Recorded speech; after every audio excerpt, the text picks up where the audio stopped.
Those are the general kinds of things. Let me talk slightly more specifically, first about presenting oneself, and then secondarily about presenting one's project. Presenting oneself is always a very difficult business. I find it especially difficult coming from another culture in which talking about oneself is regarded as extremely self-indulgent.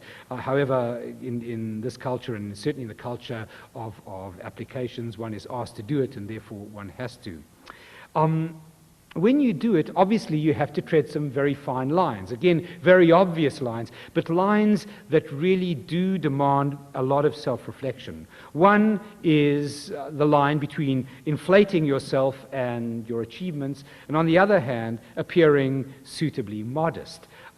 Again, I can't tell you how many times I've encountered applications that in fact exceed the limits of arrogance in extraordinary ways, only to have readers say, my goodness, how can we possibly give a grant to this person is utterly self-opinionated, they couldn't possibly be a decent researcher because they're so self-obsessed they're not going to listen to anybody else. Well, that may simply be a function of prose, but think about it when you write. Think about presenting yourself as obsessive and self-indulgent. On the other hand, you can't be too modest. There's nothing worse than a researcher or an applicant who presents himself as so self-effacing that a reader's going to say, well, you know, this person has no independence of mind whatsoever and can't possibly be therefore entrusted with the job of scholarship. In that respect, treading the narrow line between independent-mindedness and arrogance is a fine one, and one that you have to navigate. There are no easy prescriptions. Often the clues lie in the choices of prose, the choices of style that one makes to present oneself. Secondarily, in this respect, obviously one thing you have to do is to distinguish your application.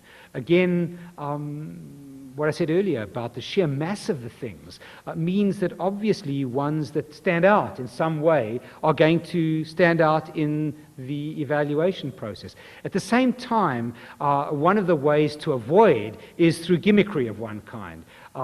Again, I can't tell you how many times perfectly good applications I've seen, in fact, criticized far beyond the limits of reason because an author has resorted to some kind of gimmickry to establish and to draw attention to their application. I'll say in a few moments how I think you can draw attention to them very effectively without resorting to that kind of gimmickry. In this respect, read others' applications if you possibly can get hold of them. In my own department, we have files of previous applications that we strongly suggest students read, because there's no way of learning as quickly as learning by other people's mistakes, as well as, of course, other people's successes.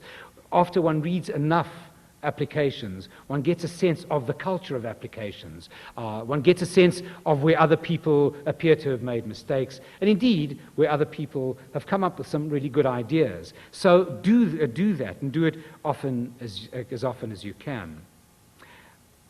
Two final points, which again are so painfully obvious that it pains me to repeat them, except that I see many mistakes made on both. One is in those fellowship applications that ask you to talk about your lives, your autobiographies, there's a kind of call to privacy in them, and yet one doesn't want to be too private. It's a strange thing, but there is a sense that if people present the private details of their lives too openly, that there's a capacity for indiscretion, and there's nothing that warns off reading panels as the possibility that a scholar will be indiscreet in their research, in presenting their material, and so on. And somehow the one thing runs into the other. So be careful of writing about privacies and personal details that don't belong in the public domain. At the same time, of course, the other side is that one doesn't want to write in too abstract a mode, because that in effect appears to be avoiding the question. And again, the only way that you can arbitrate between the two is by drafting and redrafting and reading out loud yourselves and reading to others. And the final of the admonitions, the second of the over-obvious, is the question of credibility. It seems obvious that one does not want to present oneself as having done incredible things. And yet, I can't tell you again how many proposals I read in which people say things which really test the limits of my credulity, and certainly other readers.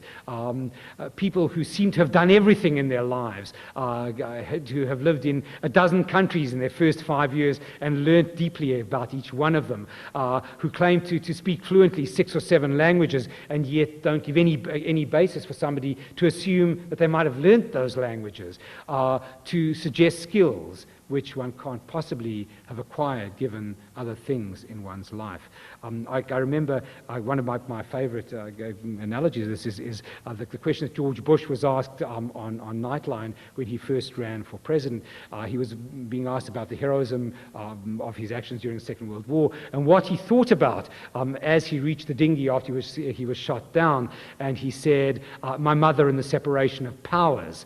Well, there are some things that are credible and some things that aren't. And if George Bush was making a grant application and really wanted somebody to believe that having just been shot down in a World War II skirmish, that he thought about the separation of powers, he would be testing almost any reading group's credulity. Presenting one's project, a very different issue. And here, I think, where one's ability to distinguish oneself and indeed where the bread and butter of success and failure lie. I often stretch people's credulity myself when I say that whenever my wife and I, we always make our grant applications together because we work together. Whenever we formulate an application, we spend approximately 30% of all the time that we devote to grant writing, to deciding what's going to go in our first paragraph. We write it over and over, we argue about it, we take months thinking about it, we keep going back to it. Why?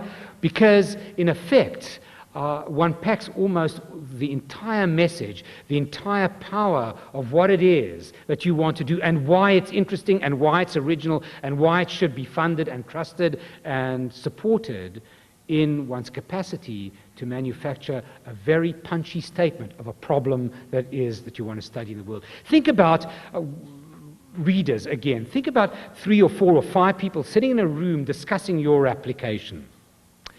Those readers don't share several things. They either share a region, if it's a panel given by regional scholarship, or they share a discipline, or they share some kind of skill if they're reading fellowship. But that's all they share. For the rest of their biographies, they don't know one another, may not know one another, they may not know of one another. They have to create a universe of discourse out of which to evaluate what you're telling them.